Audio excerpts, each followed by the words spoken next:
봉주 뚜르몽! 안녕하세요 여러분, 국내 유일 실전 프랑스어 채널 리처드의 프랑스어 산책 리처드입니다. 네, 이번 시간에는 프랑스에서 인종차별에 관한 이야기를 한번 해보고자 하는데요. 프랑스에서 인종차별이 존재하는지, 만약에 프랑스에서 인종차별을 당했을 경우에 어떻게 대처해야 되는지, 그리고 마지막으로 인종차별을 예방할 수 있는 방법까지 한번 이야기를 나눠보겠습니다. 자, 과연 프랑스에 인종차별이 존재할까요? 당연히 존재하겠죠. 사실 프랑스뿐만 아니라 전 세계 어딜 가도 인종차별은 존재합니다. 우리나라만 해도 인종차별이 있듯이 말이죠. 미국도 마찬가지고 프랑스도 마찬가지고 독일, 이탈리아, 스페인, 어느 곳에 가도 벨기에 이런 곳 가도 인종차별이 만연해 있습니다. 물론 우리가 선진국이라고 일컫는 나라들 같은 경우에서는 인종차별을 그렇게 막 대놓고 하진 않아요. 그렇지만 그 문화, 그 사회, 그 국가 안에서도 인종차별이 존재한다는 것은 부정할 수 없을 겁니다.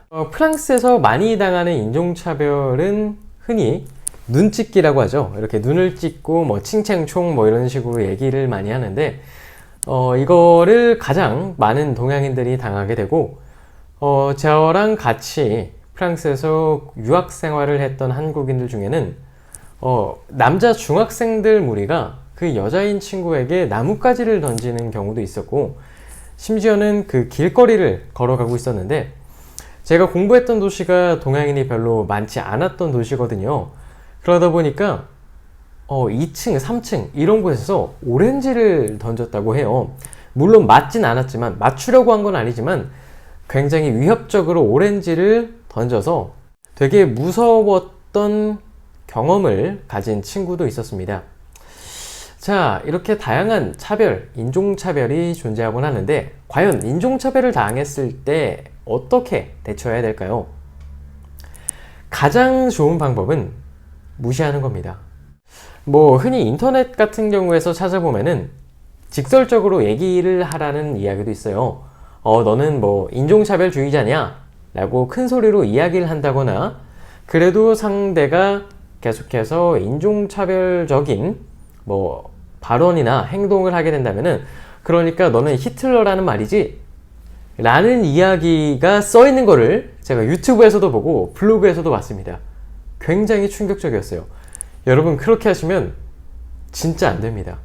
진짜 농담이 아니라 그렇게 말해서 상황이 나아질 수도 있지만 굉장히 위험한 길이다 라고 말씀을 드리고 싶어요.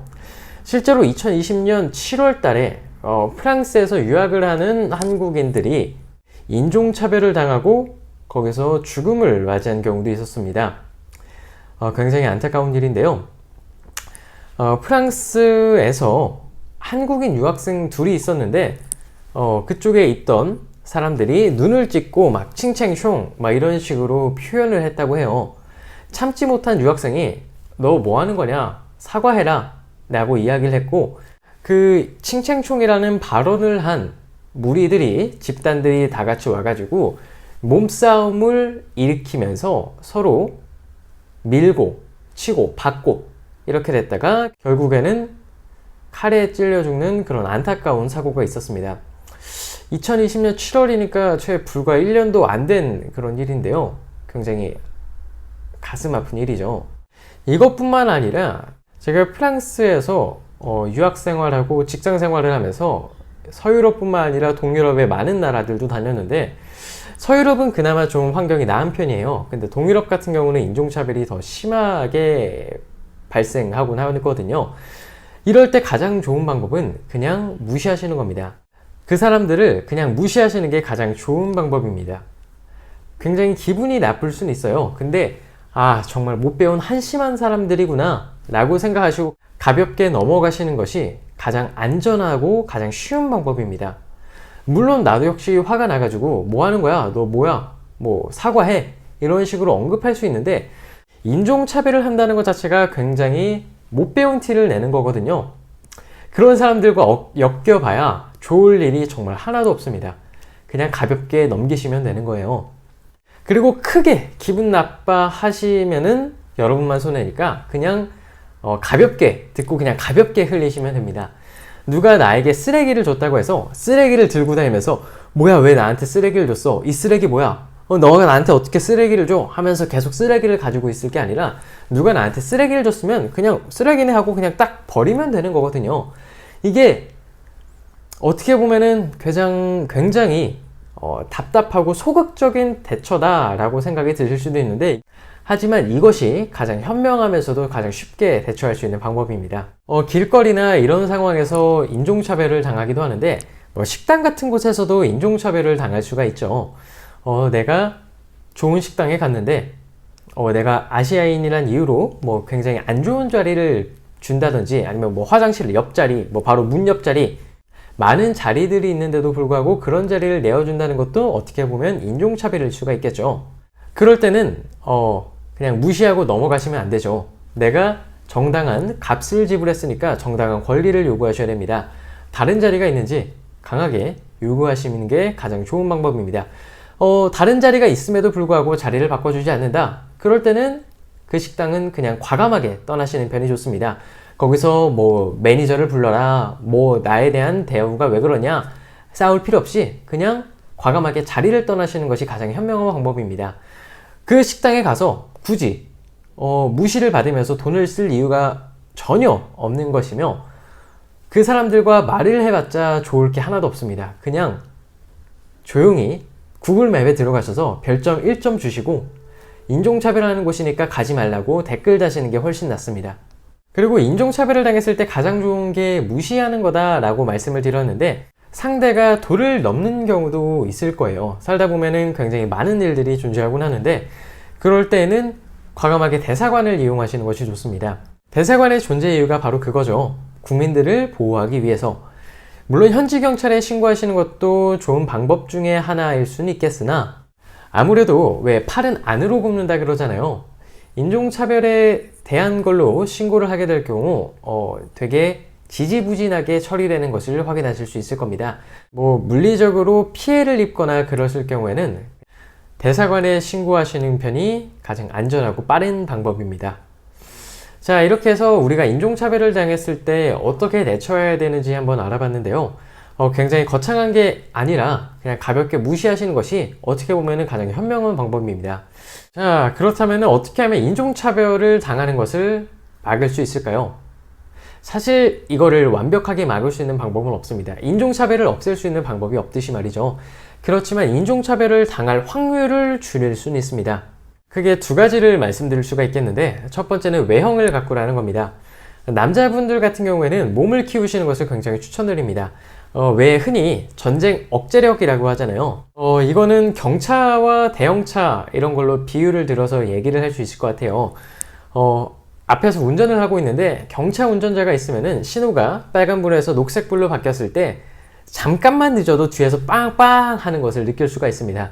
하지만 벤츠나 BMW 이런 차가 있을 경우에는 사람의 인내심이 조금 더 길어지게 되죠. 사람을 겉으로 판단해서는 당연히 안 되지만 우리는 시각적으로 사람을 판단하는 존재입니다. 이건 어쩔 수가 없는 거죠. 저도 상대를 평가할 때 가장 먼저 눈에 들어오는 게 시각이다 보니까 시각으로 상대를 판단하게 됩니다. 우리가 사람을 상대할 때 가장 먼저 들어오는 것이 그 사람의 인상이기 때문에 우리가 시각의 힘을 무시할 수가 없는 겁니다. 이 경차 이야기뿐만 아니라 실생활에서도 이게 많이 적용이 되는데요. 굉장히 키가 크고 덩치가 큰 마동석 같은 남자가 있다고 해보죠. 그러면 사람들이 쉽게 인종차별을 할 수 있을까요? 아니죠. 굉장히 어렵겠죠. 인종차별하면은 뭔가 만만한 상대에게 인종차별을 하게 됩니다. 그러다 보니까 남자들 분들 같은 경우에는 운동을 통해서 몸을 키우시는 것을 굉장히 추천드립니다. 싸우지 않고 이기는 것이 가장 좋은 방법입니다. 운동으로 몸을 키울 수 없을 경우에는 어떻게 해야 되느냐? 옷을 굉장히 잘 차려 입으시는 것을 추천드립니다. 이게 무슨 말이냐 싶으실 수가 있어요. 굉장히 이번 주제가 민감한 내용이긴 한데 정말 현실적인 이야기이기도 합니다. 우리가 사람을 평가할 때 근육이나 사람의 자세 이런 걸로도 판단을 하곤 하는데 옷 역시 사람을 평가하는데 굉장히 큰 영향을 미칩니다. 실제로 영국의 연구 결과에 따르면 사람의 첫인상에 가장 아웃핏에 큰 영향을 미치는 것이 의상이라고 하는데요. 서양 속담에서도 이런 말이 있죠. 옷이 사람을 만든다. 한국에서도 옷이 날개다 뭐 이런 말이 있듯이 사람을 평가하는데도 의상의 역할은 굉장히 지대합니다. 한국에서 한 재미난 실험이 하나 있었는데요.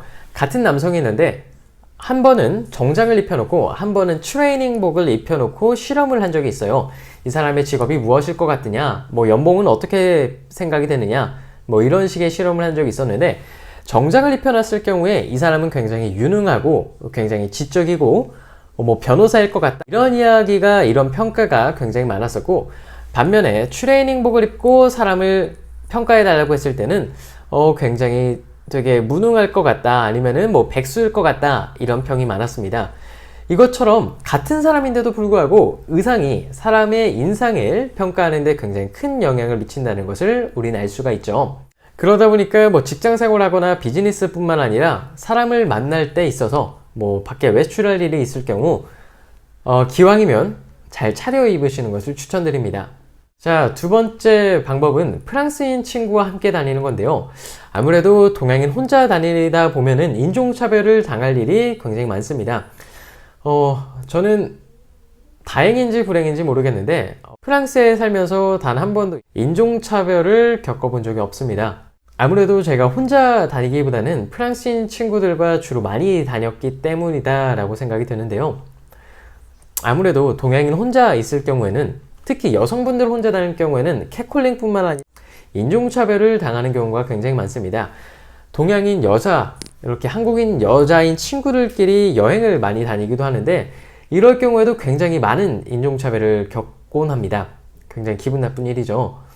여러분들께서 학교나 직장 등 정기적인 모임이 있을 경우에는 그 안에서 친구 만드는 것을 추천드리고, 그러한 정기적인 모임이 없을 경우에는 저번에도 말씀드렸다시피 헬로톡 등을 통해서 프랑스인 친구를 만드는 것을 굉장히 추천드립니다. 저는 프랑스에 살면서 릴로 여행 갈 때는 헬로톡을 통해서 릴에 사는 친구를 만들어서 그 친구와 함께 릴을 여행 다니고 릴에 대한 가이드 설명을 듣고 같이 밥도 먹고 그렇게 지내고 했습니다. 보르도 여행 갈 때는 한국에 관심이 많은 보르도 사는 프랑스인 친구를 만들어서 같이 놀러 다니고 이런 식으로 여행을 다니고 했거든요. 이렇게 프랑스인 친구를 만들어서 같이 다니는 것을 굉장히 추천드립니다.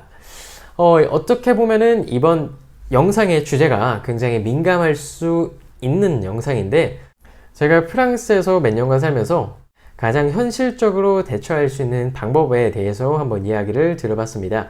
인종차별을 당했을 때 대처할 수 있는 방법은 굉장히 많겠지만 내 자존심도 중요하지만 내 신변의 안전이 가장 중요한 거거든요. 여러분들이 프랑스에서 직장 생활을 하거나 공부를 하거나 유학 생활을 하거나 여행을 하거나 할 때도 이런 일들이 언제나도 발생할 수 있는 거니까요.